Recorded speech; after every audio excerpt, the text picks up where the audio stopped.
N'hésitez pas à liker la vidéo si elle vous plaît et si vous êtes nouveau sur la chaîne, n'oubliez pas de vous abonner et d'activer la notification pour ne rater aucune de nos prochaines vidéos. On commence.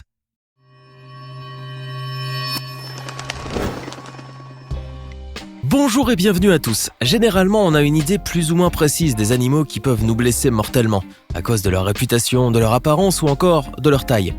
Seulement, il existe bien d'autres animaux très dangereux, mais qui ne semblent pas l'être. Ils peuvent paraître mignons, gentils et innocents, mais ils peuvent aussi se révéler redoutables pour se défendre férocement quand la situation l'exige. Aujourd'hui, je vous propose de découvrir les animaux qui paraissent mignons mais qui sont en réalité dangereux. Le léopard de mer paraît si mignon que tout le monde aime bien cet animal qui semble de loin très amical. Sauf que on oublie bien souvent qu'il est au sommet de la chaîne alimentaire dans son environnement qu'est l'Antarctique. Ce n'est certainement pas ce prédateur avec lequel vous voudriez nager. Il est puissant, curieux et audacieux, et surtout, il est connu pour être capable de chasser les humains, même si ses proies préférées, c'est plutôt les manchots. D'ailleurs, le nom qui lui a été attribué en dit long sur son caractère. Il est le plus dangereux et le plus féroce des phoques. Rapide et puissant, il peut affliger des blessures mortelles, voire même tuer un humain. Ainsi, le 22 juillet 2003, une biologiste âgée de 28 ans, qui faisait de la plongée libre en Antarctique, est morte après avoir été saisie et entraînée au fond de l'eau par l'animal. Si l'animal est certainement plus curieux que méchant, par mesure de précaution dans l'Antarctique, on interdit toute plongée et exige que les plongeurs sortent de l'eau à chaque fois qu'un léopard de mer est aperçu à proximité des embarcations. Les pandas sont des mammifères vraiment mignons qui ressemblent à d'énormes peluches. Ils ont aussi la réputation d'être inoffensifs et câlins, avec une amusante habitude d'éternuer. Malheureusement, la vérité est tout autre. Évidemment, ils sont très mignons, ceci est indéniable, mais n'allez pas leur faire un câlin. Vous risquerez de bien le regretter par la suite. Et oui, les pandas sont très sauvages, bien davantage qu'on pourrait l'imaginer. Fort heureusement, vous ne risquez pas d'en trouver près de chez vous, puisqu'ils ne vivent que dans le centre de la Chine, dans des régions montagneuses recouvertes de forêts d'altitude comme par exemple au Tibet oriental. Donc pas d'inquiétude.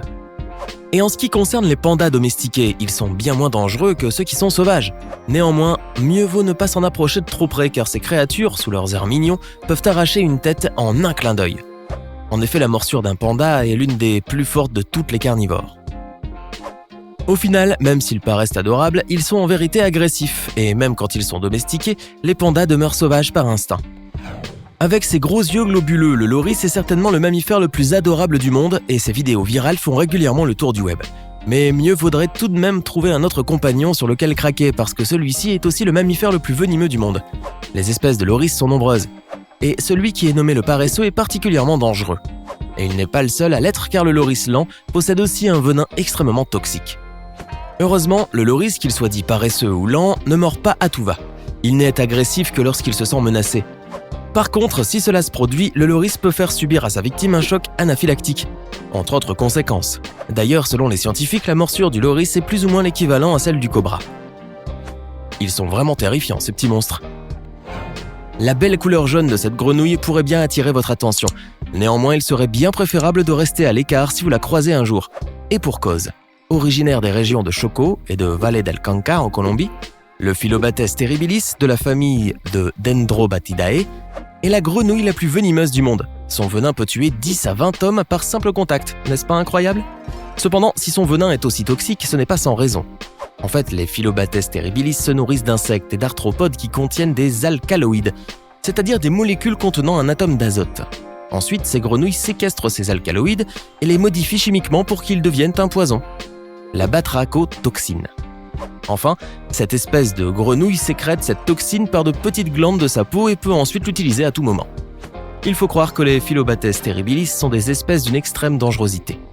Mais pas pour les Amérindiens, ces derniers s'en servent pour empoisonner leurs flèches de leur sarbacane, en les frottant au préalable sur la peau de Phyllobates terribilis lorsqu'elle est vivante.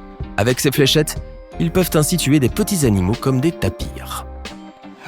L'ornithorynque est un animal adorable, principalement grâce à son bec de canard et à ses yeux qui semblent vraiment innocents. On pourrait même facilement croire qu'il est parfaitement inoffensif étant donné qu'il est plutôt mignon, mais non, pas du tout. Il s'agit là d'un animal semi-aquatique très dangereux. En effet, ce mammifère est venimeux. Il ne mord pas, il pique. Son venin est très toxique. Il ressemble à celui des serpents et des araignées. Et on aurait tort de sous-estimer la douleur provoquée par le venin d'ornithorynque. Elle est décrite comme étant atroce et les médecins parlent même de douleurs dévastatrices. D'ailleurs, selon une étude, le venin de l'ornithorynque est composé de plus de 80 toxines. Seul le mâle porte sur les pattes postérieures un aiguillon qui peut libérer du venin capable de paralyser une jambe humaine ou même de tuer un chien.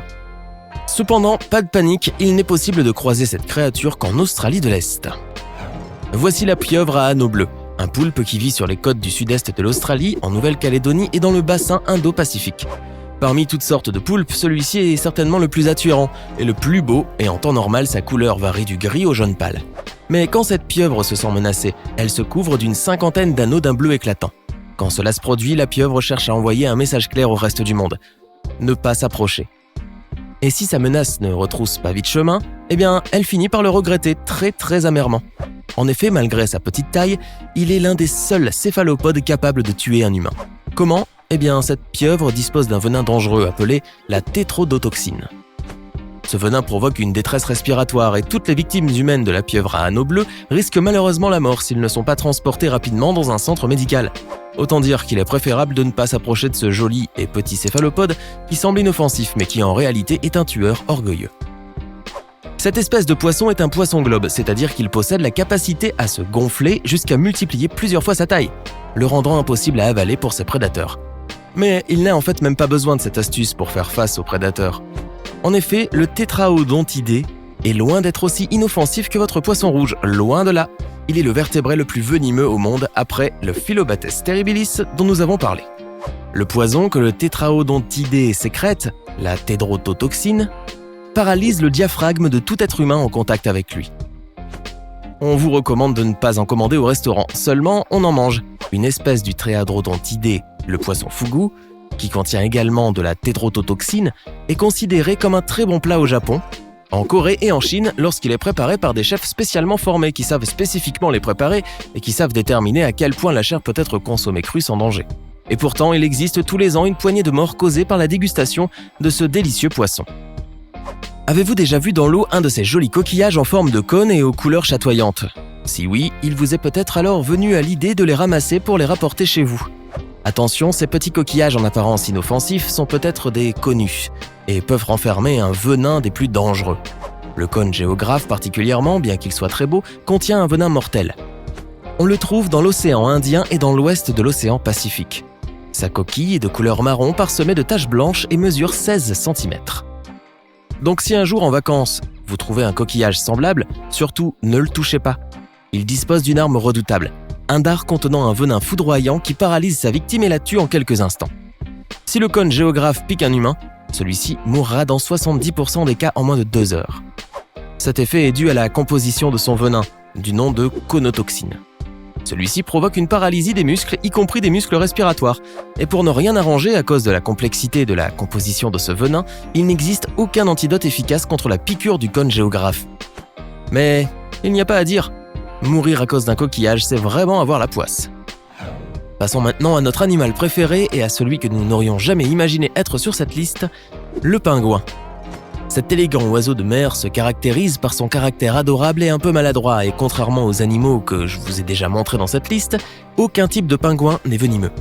Le seul petit problème de ces jolies petites bêtes, c'est qu'elles perdent tout aspect mignon quand ils sourient sur une photo. L'intérieur du bec d'un pingouin est plein de petits pics aigus sur sa langue et sur son palais supérieur. Et bien que cela ressemble à un cauchemar, cela a une raison d'être très importante. Contrairement à la grande majorité des animaux qui mangent des proies déjà mortes, les pingouins ont tendance à manger des proies qui, en plus d'être encore en vie, ont aussi une peau visqueuse et glissante. Et ce sont ces petits pics tranchants à l'intérieur de leur bec qui piègent les proies, qui luttent encore pour s'échapper à l'intérieur du bec de ces animaux. Bref, les pingouins restent extrêmement mignons tant qu'ils n'ouvrent pas leur bec. Alors, lequel de ces animaux tout gentils en apparence vous semble le plus menaçant ? Dites-le nous dans les commentaires. Sinon, si la vidéo vous a plu, n'oubliez pas de mettre un petit pouce bleu juste en dessous et de vous abonner pour ne surtout pas rater la vidéo de demain. À très vite!